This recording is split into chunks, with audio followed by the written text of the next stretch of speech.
નમસ્કાર મિત્રો, સ્વાગત છે તમારું આજે ન્યૂ સ્ટડી પોઈન્ટ યુટ્યુબ ચેનલના એક નવા વિડીયોમાં. સરકારી નોકરીની તૈયારી કરતા તમામ ઉમેદવારો માટે સુપ્રીમ કોર્ટ દ્વારા ખૂબ જ મહત્વનો અને ખૂબ જ મોટો ચુકાદો જાહેર કરવામાં આવ્યો છે.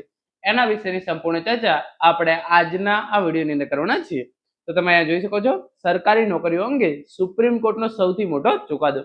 ધોરણ 10 પાસ 12 પાસ લાયકાત વાળી સરકારી નોકરીઓમાં સ્નાતક અને અનુસ્નાતક ઉમેદવારો ફોર્મ ભરી શકશે નહીં. એટલે કે જે નોકરી ધોરણ 10 પાસ અને ધોરણ 12 પાસ લાયકાત પર જાહેર કરવામાં આવે છે, એની અંદર ધોરણ 10 પાસ અને ધોરણ 12 પાસ ઉમેદવારોએ જ ફોર્મ ભરવું જોઈએ એમ સુપ્રીમ કોર્ટ દ્વારા જણાવવામાં આવ્યું છે. ઘણી વખત કેવું થાય છે કે એની લાયકાત ધોરણ 10 પાસ અને 12 પાસ હોય છે, પરંતુ એની અંદર સ્નાતક અને અનુસ્નાતક કક્ષાના ઉમેદવારો અને પીએચડી કક્ષાના ઉમેદવારો જે છે એ ફોર્મ ભરી દેતા હોય છે. તો એના કારણે જે યોગ્ય લાયકાત ધરાવે છે ધોરણ 10 અને ધોરણ 12 પાસ એ ઉમેદવારો જે છે એ સરકારી નોકરીથી વંચિત રહી જાય છે. તો આ બાબતે સુપ્રીમ કોર્ટ દ્વારા મહત્વનો ચુકાદો છે એ ચુકાદો જાહેર કરવામાં આવ્યો છે. તો જે પ્રમાણે તમે અહીંયા જોઈ શકો છો, સૌપ્રથમ ધોરણ 10માં ધોરણની નિર્ધારિત પોસ્ટ પર ગ્રેજ્યુએટને નોકરી મળશે નહીં. સુપ્રીમ કોર્ટ દ્વારા મોટો ચુકાદો. સાચા હકદારની જે છે એ તક છીનવાય છે. એટલે કે ધોરણ 10 પાસ અને ધોરણ 12 પાસની નિર્ધારિત પોસ્ટ પર ગ્રેજ્યુએટ, પોસ્ટ ગ્રેજ્યુએટ કે પીએચડી ઉમેદવારને જે છે એ તક મળશે નહીં. આ બાબતે તમે અહીંયા આગળ જોઈ શકો છો, નક્કી શૈક્ષણિક લાયકાત મુજબ જ ભરતી થવી જોઈએ. ધોરણ 10 પાસ માટેની નોકરી ગ્રેજ્યુએટને આપવી અયોગ્ય. સુપ્રીમ કોર્ટ દ્વારા જે છે એ આ નિર્ણય આપે છે. સુપ્રીમ કોર્ટે સરકારી નોકરીઓમાં ભરતી પ્રક્રિયાને લઈને મહત્વપૂર્ણ અવલોકન કર્યું છે. સુપ્રીમ કોર્ટે કહ્યું હતું કે સરકારી નોકરી હંમેશા તેવા ઉમેદવારોને આપવી જોઈએ કે જેની લાયકાત કે શિક્ષણ આ નોકરી મુજબ હોય.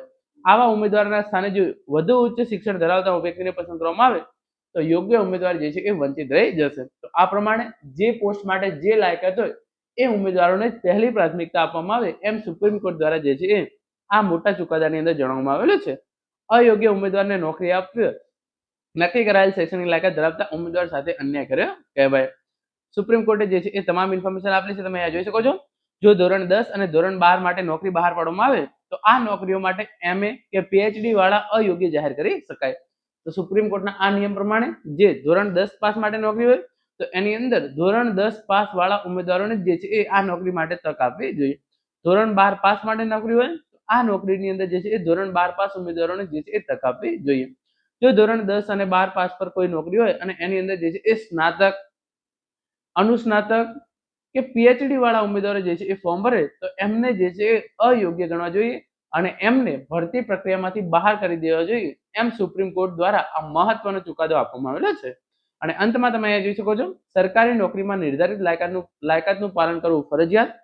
ઓછી લાયકાત ધરાવતા ઉમેદવારો માટેની નોકરી ઊંચી લાયકાતના ઉમેદવારોને આપી શકાય નહીં. જે 10-12 પાસની નોકરી છે એ 10-12 પાસના ઉમેદવારોને, તો જે સુપ્રીમ કોર્ટનો આ ચુકાદો છે પ્રમાણે 10 પાસની નોકરી 10 પાસ, 12 પાસની નોકરી અંદર જે ઉમેદવારો 12 પાસ છે એમને, સ્નાતકની નોકરી જે ઉમેદવારો સ્નાતક છે એમને જ, ઓછી લાયકાત ધરાવતાના ઉમેદવારો છે એમને નોકરી માટે જે છે એ લાયક ઠેરવી શકાય નહીં. તો આ પ્રમાણે સુપ્રીમ કોર્ટના આ ચુકાદાની અસર દેશભરની અંદર સરકારી નોકરીની તૈયારી કરતા લાખો કરોડો યુવાનોને જે છે એ પડનારી છે. તો આ નવો આ નિયમ છે. સરકાર દ્વારા આ નિયમ ક્યારે અમલમાં મૂકવામાં આવે છે એની આપણને ખબર નથી, પરંતુ સુપ્રીમ કોર્ટ દ્વારા આ ચુકાદો જાહેર કરી દેવામાં આવે છે. તો મિત્રો, આ હતો આજનો video. Thank you so much for watching.